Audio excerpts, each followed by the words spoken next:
Good afternoon, everybody. Welcome to our work session on today, July 23rd. President Loretta Scott and Vice President Willie Lightfoot could not join today, so I have been asked to introduce the meeting because I have the distinct pleasure of chairing the Parks and Public Works Committee and get an opportunity to work with Commissioner Jones and Director of Special Projects, Eric Frisch, and I am going to allow the two of them to just take it from here. So thank you both for joining us. Okay, thank you, Councilperson, Committee Chair, Mitch Gruber. We appreciate the opportunity to share with you some updates on these major projects and initiatives that are going on in the city, but being sponsored and under the stewardship of the Department of Environmental Services. So, can I share the screen again, Mr.? You are set to do so. Thank you again. Really appreciate the opportunity. We broke it down into different segments. The first one we want to talk about is Rock the Riverway.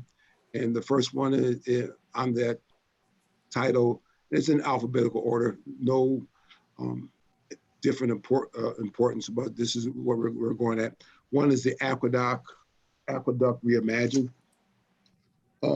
This project is basically the aqueduct that runs from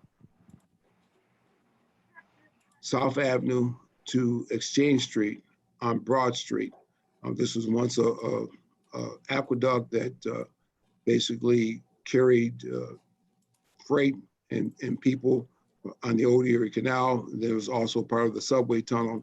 And now this is part of one of the significant phase 1 projects for Rock the Riverway. We are in the process of putting together an RFP.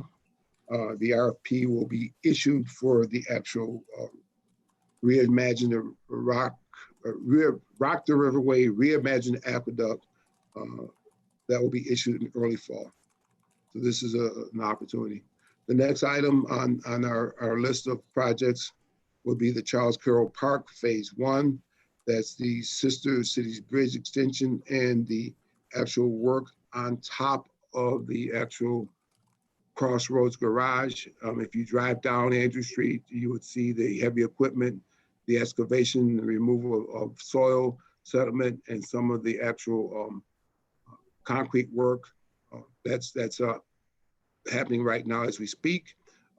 This Charles Carroll Park Phase 1 and Phase 2 were the precursors, and they gave us the impetus to actually go out and look at what the actual Riverway would look like if they had a significant investment. Because when we started talking about Charles Carroll Park, and if Mike Patterson's there, I recall taking Mike and Councilperson Elaine Spall and Councilperson Jackie Ortiz on a little hike across the street.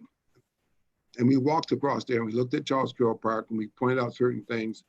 And I think from that point on, we had the momentum to move forward. And we're at a point where now, if Mike's on the Zoom call, he can tell you about that day. And we showed him some of the ideas and plans. So this is actually coming to fruition, the Phase 1 approach from that. The actual components of Phase 1 is to basically reestablish and waterproof the actual Crossroads Garage, take out some of the what I call the ode to concrete that was once part of everyone's urban design back in the 60s and 70s, and bring in more green, soft space, and get rid of some of those doldrums and have clear line of sight and making the park more usable. That's where we're at in the actual Phase 1. The next part, in which we're in the final design, is Charles Carroll Park Phase 2. That's going to deal with some of the other areas there, the bridge, some artwork, and taking care of the other parts of the concrete surfaces and the different hardscapes that are going to be moved and bring in some different vistas and different plateaus where we're going to make the park more of a green space and more user-friendly for different activities. The next part of the actual Charles Carroll, this whole corridor downtown will be from Andrews to Main Street, and that's going to be on the other side of it, and that design will begin in the winter of 2020/21. So then we go to the Blue Cross Arena. I don't know if you have been downtown lately on Exchange Boulevard, but we're right in the middle of the expansion of that arena. That is a $7.5 million expansion that's supported by two different DASNY grants. One grant was supported by the State Assembly with, at the time, Harry Bronson and Joe Morelli being the sponsors for that. And the other part was done by Joe Robach and Rich Funky. They both gave us 3.5. And this project is going to do some certain things. It's going to provide additional locker room space for the actual two professional sports teams that are staged or stationed here in Rochester. That's the Rochester Nighthawks and the Rochester Amerks. It's going to extend out onto Exchange Street, more basically concession space on the second floor. It's going to give us a better training room, and it's going to deal with some water infiltration issues that have occurred and that continue to occur on Exchange Street that's getting into the tunnel and into the actual arena. The next part of the Blue Cross Arena project is the Blue Cross Arena Riverside addition. And what we're doing now is an REOI, that is a request for expression of interest for the restaurant and restaurant operator. As part of the Rock the Riverway Phase 1, the initial phase, we had set aside resources to basically look at expanding on the Riverside for a restaurant space and club seating to make the arena more of a, not just a seasonal place for sporting events, but also a attraction during non-sporting events, having a restaurant that has its own separate interests that could be part of the actual downtown scene that's going to really embrace the river and provide some additional club seating for the actual arena. And that the REOI, I think we'll be receiving the first responses to the request for interest sometime next week. I believe the due date is July 30th. The Erie Harbor Promenade, which is next to the Nathaniel, is complete. We're just doing some punch list items. That is a project that was 10 years in the making, and we're in the process of closing that out. I think it's going to be a great partner with our skate park that's underway now. So that whole part of that river with the skate park and the Erie Harbor Promenade is going to start connecting the dots and tying things together. The Front Street Promenade, the site control options we're under discussion with RG&E. That's a parcel of land that used to be a station for RG&Es to transfer material. It's right on the waterfront. It has some potential to be a very interesting site for development and possibly future mixed-use housing or hotel space right there on the waterfront. It's very it has a lot of interest right now. Next item will be the Genesee Gateway Park. That's also on the east side of the river, and that is under final design with Stantec, and we're in process with that. The Potsdamer Bridge, for those who don't know, the Potsdamer Bridge, that's where they have Greentopia has their dinner on the bridge each August. Unfortunately, they won't be able to do that this year. I think they have another event that's going to take its place. But the Potsdamer Bridge is one of the oldest bridges in Rochester. It used to be called the Platt Street Bridge. It's in dire need of a restoration, reinforcement. This is almost an $8 million project. And this is also part of the Rock the Riverway. and we're ready to make our consultant selections. We're in the process of doing that right now. The High Falls Overlook feasibility study. That study's underway with Hunt Engineers. That was a study that was basically looked at and really the sponsor of it was the group from Greentopia and the city of Rochester, seeing there's ways in which we can basically activate that space also. The High Falls Terrace Park Brewery Line Trail, that design is underway with McCord, and that will be completed, and construction will be starting sometime in the fall of this year or winter 2021. The interesting thing about the Brewery Line Trail, we had a number of the micro brewers in the area. We have a few of them. They came together, they spoke about it. They're very interested in making sure that we don't lose the history of the brewery business in Rochester. At one point in time, I believe we had over 75 different breweries in Rochester, and they all kind of went to the wayside, but one was able to withstand the test of time, and that's Genesee Brewery. So it's appropriate to have that Brewery Line Trail there at Genesee Brewery. Genesee Brewery is over 140 years old. It's a big employer here, and they really stood the test of time, and they're working on making sure that they're viable in the future. And we have a good working relationship with them. And I think it's appropriate that we have some type of interpretive design with the historical understanding of how the brewery business came to be so prevalent in Rochester, and what are we doing to make sure that we have enough beer for the local residents. That was supposed to be a joke. One laughed. Okay. All right. The next is the next. I'm on mute. I'm on mute, but I laughed. Okay. All right. The next is the St. Paul Underpass. That's in design right now with LaBella.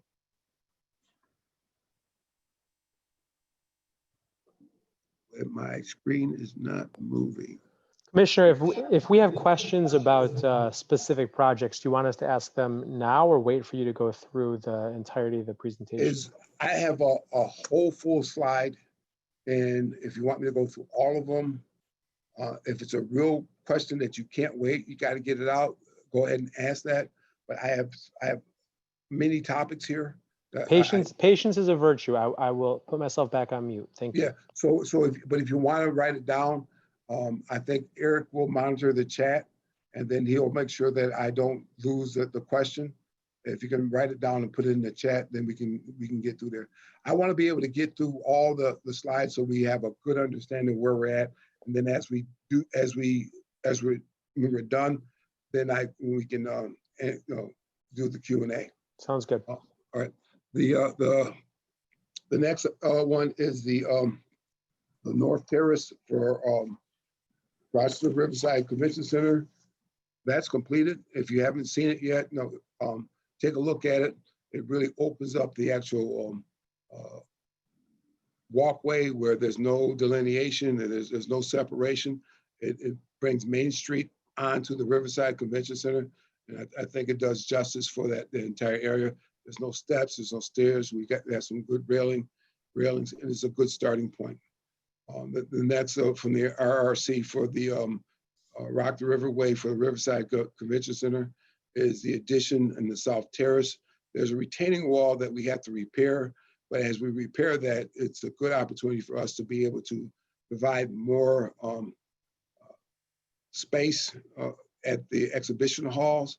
And we have this plan that we're working on, in which we can cantilever over to provide additional space for the exhibition halls that's badly needed at the convention center. And that's roughly a $10 million project that's sponsored by Rock the River Way. I don't know if anyone has been at the Riverside Convention Center, probably in the last 4 years or so. But about 3 years ago, we were having a real hard time with the escalators. They were failing, and they weren't working correctly, and had a real negative impact on how the flow of the convention center is working. And we're at a point where we either had to get these elevators fixed at a very substantial cost, or shut it down. We did get them fixed. We kept the convention center flowing. Now we're at a point where we're doing escalator replacements. We're awarding that project to Pike, I believe Pike Construction. We're working on Pike to basically do that escalator installation for us. The one thing about all the projects that we're talking about, the timing of when we went out to bid and in the bidding environment has been very positive for us. We're really getting some really good numbers on our bids right now. I don't know if it's the impact from COVID, but we're getting prices that are coming in under the engineer's estimate. Previous to COVID or this year, we were getting prices that were coming in 25 to 30% over engineer's estimate. So we're getting some really good prices. The other thing at the Rochester Riverside Convention Center, we got the ballroom partition wall replacement. That's over $1 million to replace it.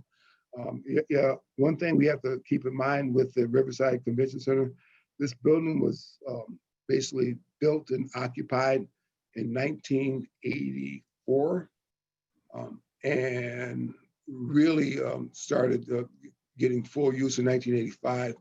And we didn't do a lot of major replacements for systems and things of that nature.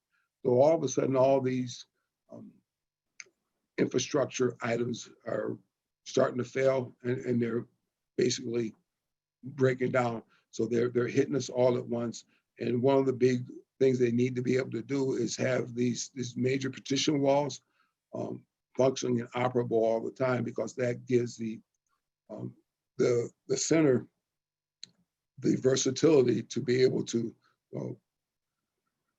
open and close and adjust their actual seating and event space to accommodate small crowds, larger size crowds, and to move things around.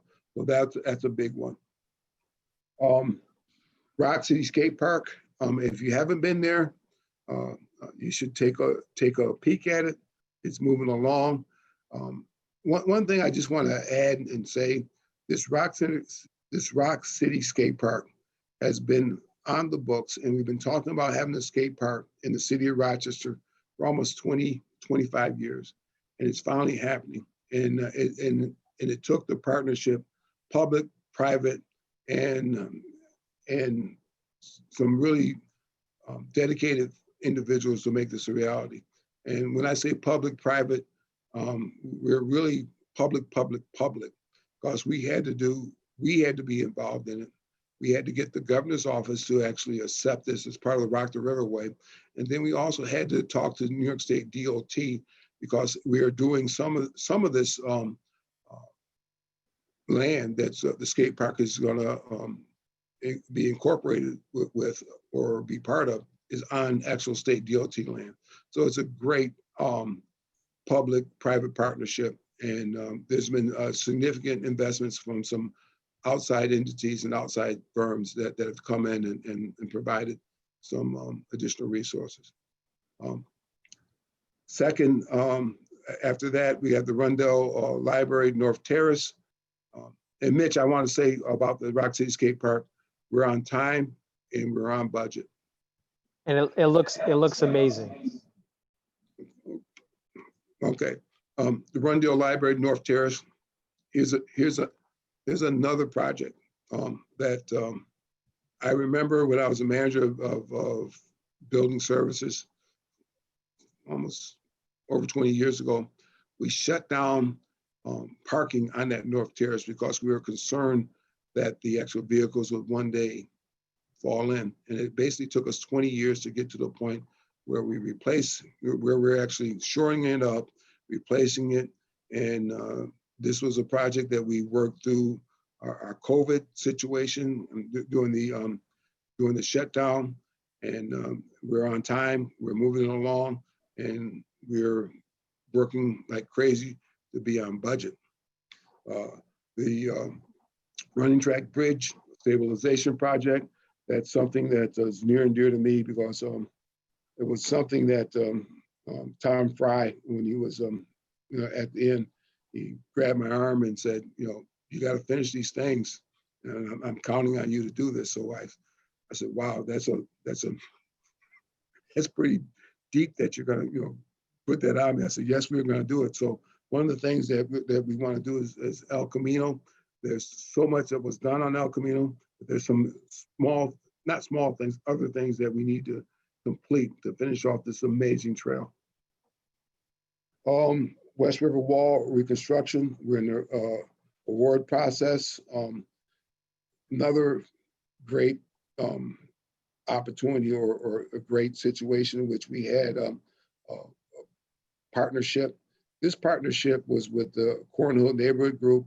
And what's great about this group here, they took on a major responsibility by providing almost $40,000 in resources to do the first study on the West River Wall and the impacts of the West River Wall on the people who live in Cornell.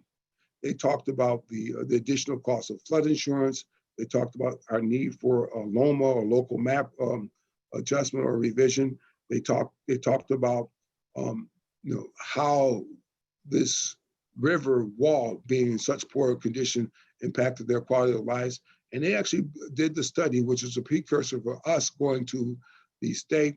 At the time, it was the Canal Corp to actually get them on board to sponsor us, to provide us with the funds to actually make this this reconstruction project a reality. So we had a meeting with the neighborhood group from Cornhill, and it was one of the most delightful neighborhood meetings we ever had. And I committed to, once we do the grand opening in 2 years, that we're gonna have a party there and we're gonna dance.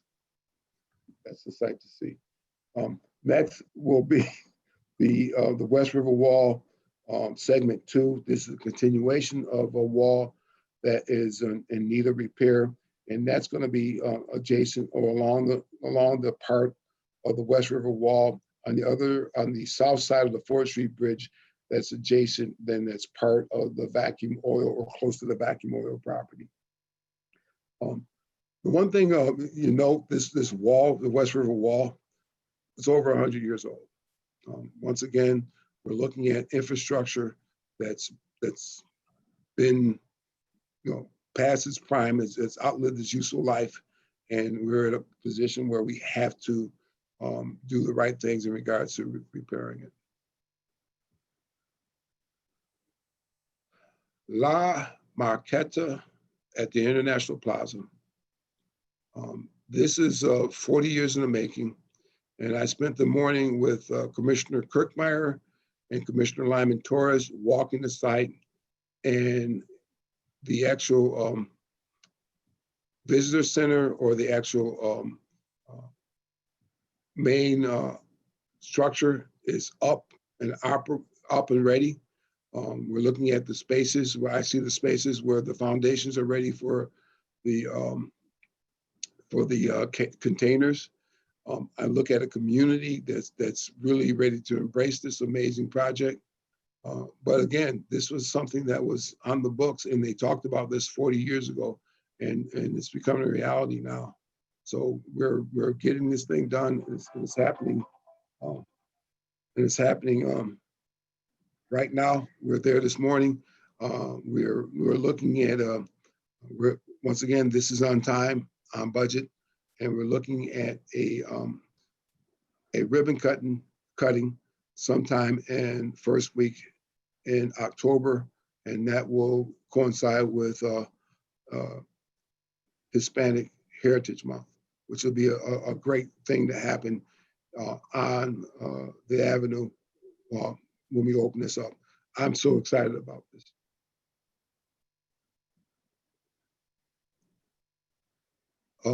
Next, we are in the process of really finalizing our READY grants.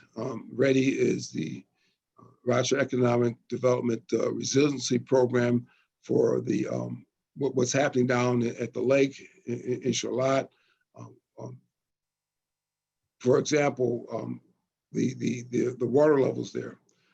We built the marina in 2014, 2015 to withstand elevations, which we thought would, and we got this from the Corps of Engineers and the Great Lakes Coalition, that will be approximately 247 feet. That's what we built the marina to be, and we thought we had plenty of room to spare. In 2017, the actual level came in at 249 in 2017. Last year, it was 251. So right now, we're hardening our sites. We're changing some of the elevations. We're putting in some berms. We're putting in injector pumps.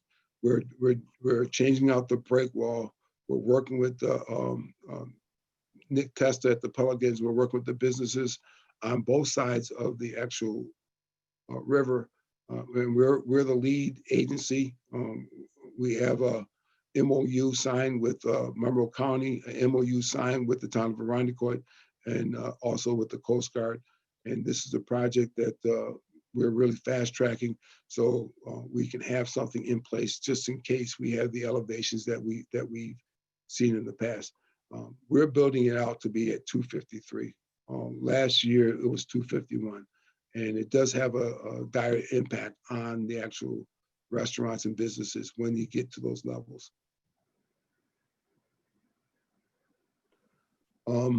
Some of the other large construction projects that are underway, Mount Hope Avenue Reconstruction. That's if you've driven down Mount Hope Avenue to go to Country Suite or wherever you're going, it's underway. It's working, and every one of these projects have been interesting in our civic engagement and outreach, because every project has an impact, and people are basically very motivated to make sure that their point of view is heard and understood. So Mount Hope Avenue is underway. There's a big need there, and it's going to be very nice once it's done. And if you look at Mount Hope Avenue, we started at basically around the beginning of Mount Hope itself, and we moved up to Ford Street, and then we moved from Ford Street up to the cemetery. Then we did College Town. Now the entire Mount Hope Avenue would have been completed in 10 years. And that's going to give it a life cycle for hopefully another 20 years, because these are all total reconstructions. These are not milling and resurfacing. These are reconstructions. East Avenue is another one. This was a unique project. This is to support what was going on at the time for Citygate. Also, what was going on at the Costco property. We're working with the developer there in the past, and he basically, he passed on, but we made this commitment, and we've got a tremendous amount of resources and funds from the Genesee Transportation Council, which is our metropolitan planning organization, that helped us move this forward. The other is one that I think I've been to 6 community meetings on, and this is Sager Drive. Some quick facts on this. Sager Drive used to be Blossom Road, and it was the traffic was rerouted and changed around, and it was made Sager Drive in 1931. Sager Drive was supposed to be reconstructed in 1991, but there was a lot of give and take with the different neighborhoods and business entities. And we're finally, if you have a chance, go down Sager Drive. It's going to be a nice little project that's underway that we're completing. This is another one that the engineer's estimate was like 2.5, 2.6.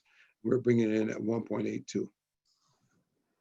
Then the major M&Rs, we got Hudson Avenue, St. Paul M&R, Beach, Dewey Lake M&R, Lowell Avenue M&R, Alexander Sile, that is complete. That's a good one. If you drove down Alexander and Sile before the M&R, you drive down it now, you see a major change. Scottsville Road and Elmwood, that was something that if you drive that neck of the woods, that's a major change. McGee Range, that's changing some of the traffic flow and some of those medians there, and that's a major change for that area.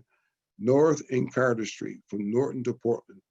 I had so many complaints about potholes on that area, and so many testimonials on people that blew out their tires or messed up their shocks, and people who can least afford it. So to have this resurfaced and reconstructed and have it true and level is something that I think is going to help the people within that neighborhood who can least afford to replace a tire or to change their front end out.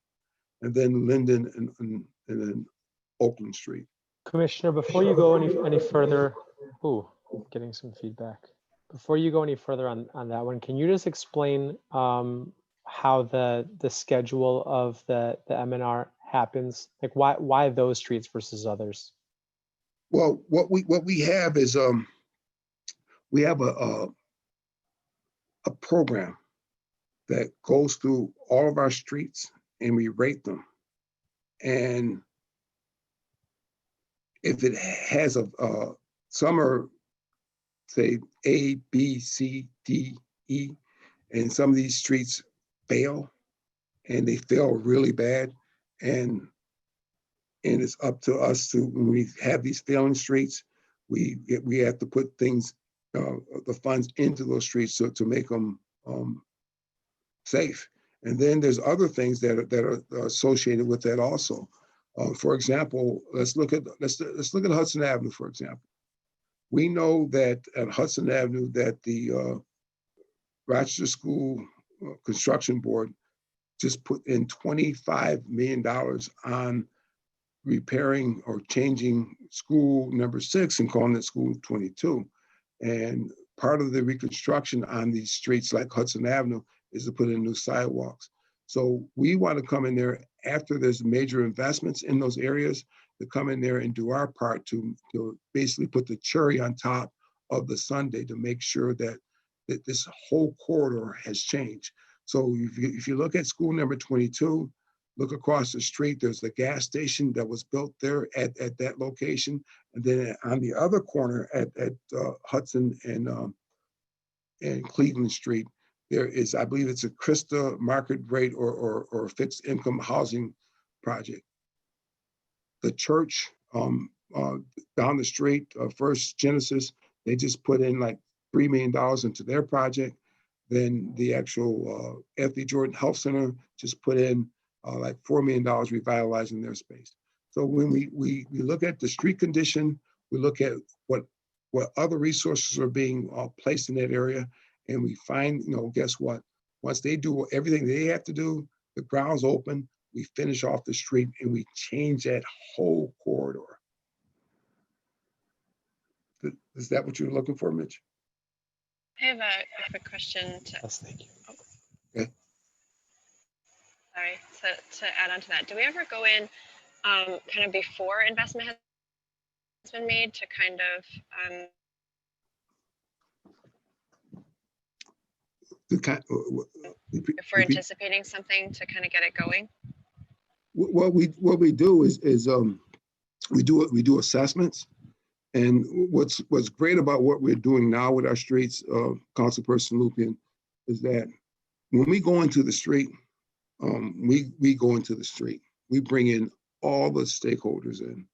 I don't know if you notice on the new construction projects, take a look at the streets on Alexander. We don't allow them just to put in their manhole covers or their appurtenances and just leave them there with concrete, with asphalt collars. We change the code where they have to put concrete collars around that. Because the first thing that fails on our streets when they do it are the appurtenances, the manhole covers, the valve cover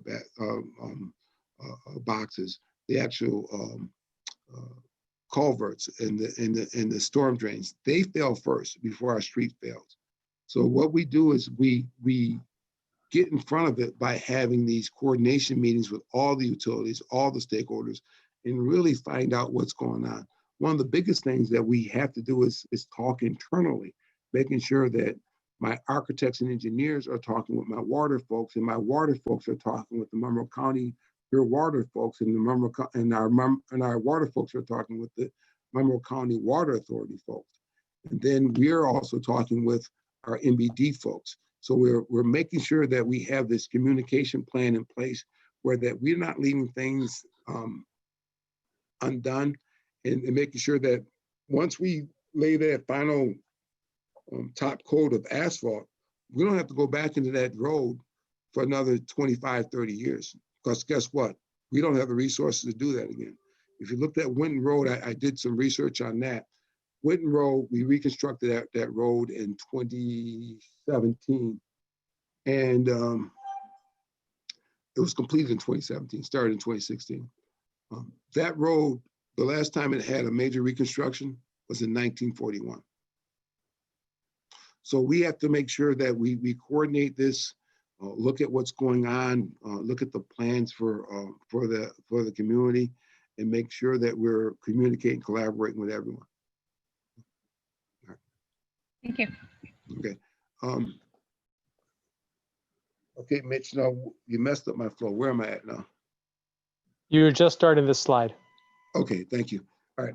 Okay, Main Street Streetscape. This is the part of Main Street. This is Main Street Streetscape 2. This is from St. Paul to North Plymouth, I believe. And what that will do is change, we'll be doing some sidewalk replacement, asphalt replacement, updating the street lighting, putting in more permeable pavement solutions in regards to our tree pits, changing out some of the bus shelters, and basically redoing Main Street again. Main Street, that part, heavily trafficked, big use from the actual bus traffic. It does a lot of not damage, but there's a lot of demand, and there's a lot of stress on the streets based on the bus traffic. That street was last reconstructed in 1986. So we're actually reconstructing that, and that's part of the phase 2. And this is also a project that's come in through our GTC, which is the Metropolitan Planning Organization for this area, and it's grant dollars from the federal highway funds. All right. And then another one that I spent a lot of time with the community on is the East Main Street reconstruction. We're in final design. We have to go to, once again, to the GTC, which is the MPO, to give them our final plan this month to show them where we're at, so they can approve it, and then we'll go out for bid. And I believe we're ready to be in the ground in the spring of 2021 through 2022. I drive that section of East Main Street every day, and we need to, that really needs it. And once again, you're going to see the changes in the appurtenances. You're going to see bike lanes. You're going to see permeable pavement. You're going to, for stormwater retention and runoff. You're going to see some amazing things on that corridor. And once again, you're going to see how this is going to change. I think it's going to change that whole, basically 9/10 of a mile stretch of road on East Main Street. Can I just take a second to say woohoo?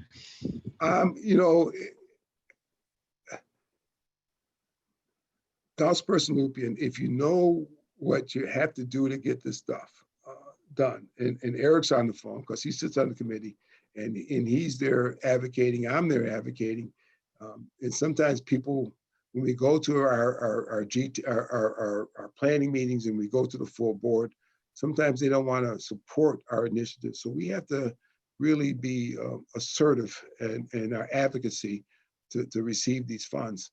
And we've been pretty good about getting these funds and making changes, because if you drive down Main Street, man, you better, I know where they're at. If someone doesn't know where the actual tilted manhole covers are, they're in trouble.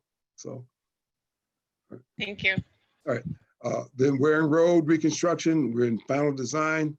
Once again, this is a GTC one. Construction is planned for the spring of 2021, 2022, and we're moving forward on that. South Avenue in Elmwood. This is a big one. We're in preliminary design. The preliminary design process is we put together the preliminary design. We submit it to the GTC. They look at it, they make their comments, and they send it back. And then we'll start working on 50% design and then final design. And we're on schedule to start construction 2022 to 2023. Then State and Exchange Street. If you've been on State Street between Allen Street and Church Street, you see what's going on. And a lot of it is when entities like the property at 153 State Street makes these utility cuts and they do not restore them or backfill them correctly, that causes the whole street to shift and have problems. Okay, next is Goodman section office. That's a $15 million project. We're going to council in August for award, and we hope to start construction in fall of 2020. The project includes the green infrastructure that's funded by the Water Quality Improvement Grant. We have anticipated contractors as D. Pasquale, Bell Mechanical, Bellatier, and Ferrello, all good contractors that we've worked with in the past. The construction manager will be Pike. Pike is an interesting company. They've been in Rochester for over 140 years, and their headquarters, their world headquarters, is about 500 feet, maybe 600 feet away. Let's say three football fields away. And so they made the investment to stick in Rochester and stay in Rochester. So that's kind of great to have a local firm being able to be part of that revitalization. And then we got the Lake Avenue RPD and Northwest Service Center. We're in the preliminary design and some environmental remediation going on at the site. And we are just doing what we have to do to meet our requirements with the New York State DEC and the actual purchase agreement. And the plan is to bid it out in the future years. But right now, we're just designing and getting all the environmental work and all that due diligence out of the way. And then the Genesee section RPD at 160 Clifton Street, that's Bull's Head. It's currently under environmental review. That's a rendering. Please, that eagle is not part of, let me go back. The eagle is not part of the plan. We're gonna do something different. So let's not, don't get caught up on the eagle. Look at the bike lanes. The eagle has not landed. Is that why it's crossed out there, the red?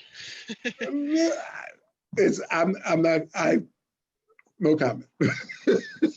But the eagle is not part of it. And I think it's going to be something that's going to be really unique here. So let's concentrate on those bike lanes. We got certified bike lanes where people can just go up and down in a protective lane for 1 mile on our main street corridor. That's another elevation from the west side of the building. That's what the parking lot will look like in the spaces. Some people think we have too many parked cars, but when the patrol folks bring their cars in, they want them to be kind of in a safe place. And we do want parking for public meeting and public parking. And when we're not using it for public events, we're going to allow the church that's right next door to use the space for their parking for their parishioners. And then we got the pedestrian safety action plan. Eric can talk a little bit about that when we do Q&A. We're doing priority bike boulevards. A big one is the interloop transformation planning study. That's $1 million. That's the last thing I asked. I asked the late Assemblyman David Gant for a lot of things, and I asked for $1 million. I said, he said, what do you need? And I said, I need $1 million. He said, what do you need? I said, I needed to start the planning of what we're going to do on the interloop north. And called me up the next day and says, I've got the $1 million for you. And I said, wow. So we're doing that because, if you look at what we did on the interloop south, the first phase of the interloop, we had a $24 million investment that basically brought in over $250 million worth of investment. So that's a multiplier of 10. And you don't see that. And this is something that's really has the opportunity to basically triple that, because we're looking at instead of 7.49 acres that we seen with the phase 1 interloop, this is going to be around 21 to 22 acres, and it's going to really connect the downtown to the Brewery Line Trail and moving down towards Charlotte. Then we have mobility hubs, shared mobility initiatives, the EV car share, bike share initiatives, the West Main multimodal transportation and placemaking study, and ongoing our Dig Once policy, our Flower City Sidewalk Cafe permits program. I had lunch outside today at one of those locations, which was great. We have online permit applications, GIS capability upgrades, where we're able to do a lot of things on GIS, our utility infrastructure assessments, and our utility abandonment policy. Those are just some of the small things that we're doing. We don't have much on our plate, but I think we're making a difference in moving projects forward despite of the COVID. So, Eric, were you monitoring the chat? Is there anything that we need to talk about? Any questions? Commissioner, I don't think anyone actually put things in the chat. What I would, I'd love to, facilitate the 10 or so minutes we have for Q&A, but maybe would you mind, Commissioner, if these slides got sent around to all council members and then we just collated all of, any questions that we wanted to get back in writing to you all? I have no problem doing that. All right, so BJ and Katie, if that's something you guys could facilitate, that'd be great. But we have 10 minutes, so I don't know if people want to start with some questions. I have a question. I just have one quick question. Charles Carroll Park, the phase that it's in. I know at one point we talked about making it ADA compliant. Is that part of that phase? The phase for ADA compliance, it will be part of that, but it won't be completely compliant, and until we do the part from Andrews to Main Street. Okay. So what we're Councilperson Evans, what we're building on is everything to be ADA compliant. But for it to be completely ADA compliant, we have to complete the major portion will be Andrews to Main. That's okay. the portion. So. All right. Thanks. Councilman Mary, I know you had a question. I'm just going to ask one really quick one first. It should be very quick. The Bull's Head project. So I saw that obviously we've asked for a master developer for Bull's Head. So does that incorporate the plans for the police section office there, or is that a separate thing? It could. It could, but it doesn't necessarily. Not necessarily, but it could. It Okay. could. And so what we're saying is that we're not closing the door on any proposal. Well, if it's something that comes in where they make a very good appeal to do something with that location, that's something that we would consider. Now, what's great about Bull's Head is that we were able to take a brownfield off of the inventory that was 6892 Genesee Street, enter into an agreement with a proposed agreement with New York State DEC, have that brownfield remediated and be able to do something special with that land. And that's where we're at right now with that. So that doesn't take it off the list. And if someone comes up with something unique that makes sense, we're all in to evaluate and look at it. Okay, thanks. Mary? Yeah. I'm trying to remember exactly what the legislation was, but it was around sidewalk treatments. Do you know what I'm talking about? Sidewalk treatments, what do you mean? Like making changes around a bunch of sidewalks, or not sidewalks, intersections around the city to make them more pedestrian friendly. Does that sound familiar? Is that what? Let me look into that. I'm Go sorry, ahead. Commissioner, is that the pedestrian safety action plan that you're referring to, Mary? The project that's focused on? I'm wondering. Yeah. I believe that's it, Eric. Yep. Yeah. So we're in final design on that project now, and that's looking at improvements to pedestrian crossings all over the city, both signalized and unsignalized locations. Yeah. Yep. That was part construction next year. And that was part, Mary, that was part of what do we call that? That was part of the Pedestrian Safety Action Plan, PSAP. Yeah. Right. Is that available ahead of time, or is it waiting to be finalized? It's in final design now, so we don't have contract drawings in place at this time. But if you have any specific questions on locations, or if you'd like maybe a list of locations that are currently identified for advancement.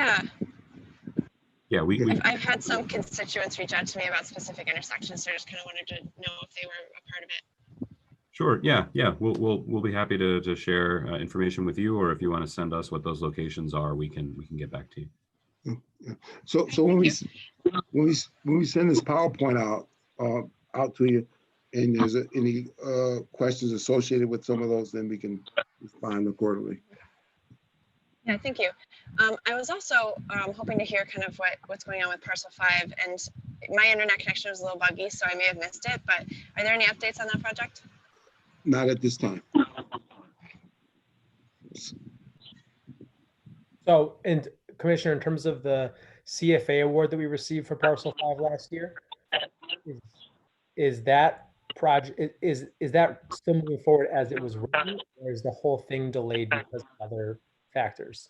I think it's being delayed for other factors. And right now, we're working with Lorraine Kirkmeyer and her team on an approach for that. So, gotcha. And just a reminder for the new council members and anyone who's watching, that when we receive CFA awards, the city has to find 80%. The city gets awarded 20%, but has to find 80% to put down. So that could be one reason why potentially the Parcel 5 project. I think we got around $1 million out of a $5 million project.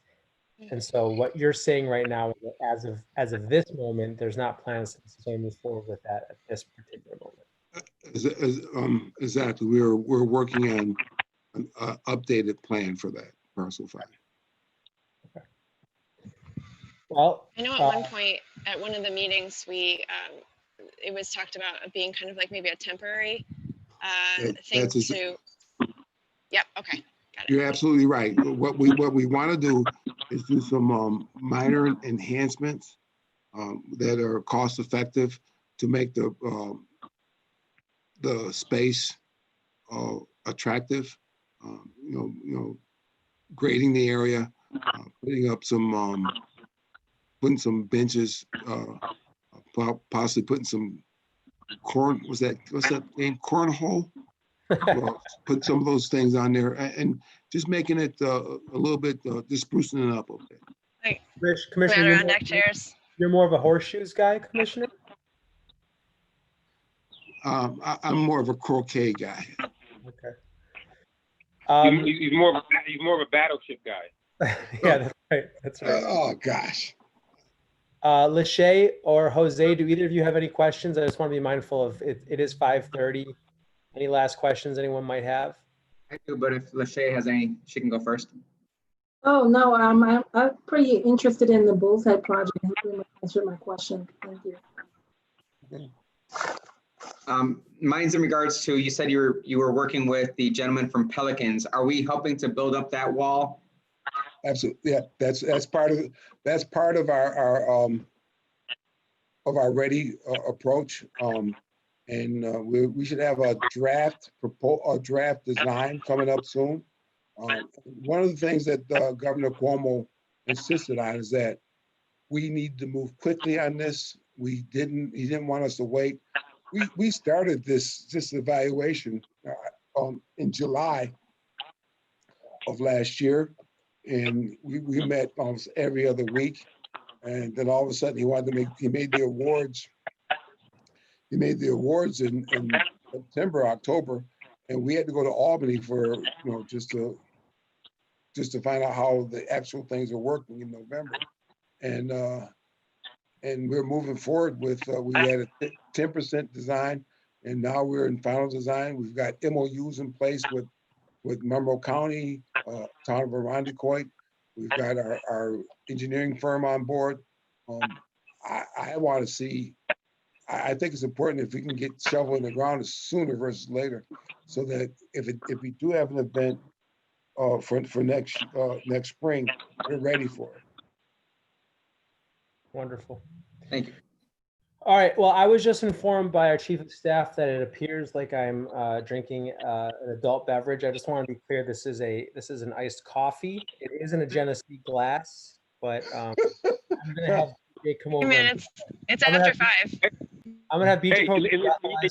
hey, you're doing it at home, so that's all right. You're not going to be driving, so that's good. Keep it Amen. was. Amen. Can I just say quickly, Mitch, kudos on the East Main Street. I was a part of and Eric knows this, I used to come to the early meetings that you did back in 2013 or 14, when you were getting the community folks together at the public market, where you were talking about East Main Street. And I'm like, okay, when is this thing finally going to be done? I mean, I can't remember how many community meetings I came to about that. So kudos on that, because I know you guys put a lot of community engagement and work around that East Main Street piece. And I remember 6 years ago coming to the beginning iteration of all that engagement that you're doing. So it's great to see that it's finally coming full circle. Well, and yeah, thank you, Malik. And I think just to the larger point, I mean, one of the most difficult parts probably of DES that I've experienced in my 2.5 years of working with them is that a lot of these projects they take a really long time because they're huge, monumental projects, and better to do them slow and really well than do them quickly and need to do it again in a couple of years. So I'm sure it's challenging once in a while for things to take 6 years that no one wants to take that long, but kudos to the team for sticking to it. We got some big projects on our hands, and I'll just thank Commissioner Jones and Eric again, and encourage BJ and Katie to collect questions from all the council members on these issues. And I think that'll close our work session for the night. Thanks, guys. Thank you. Good night.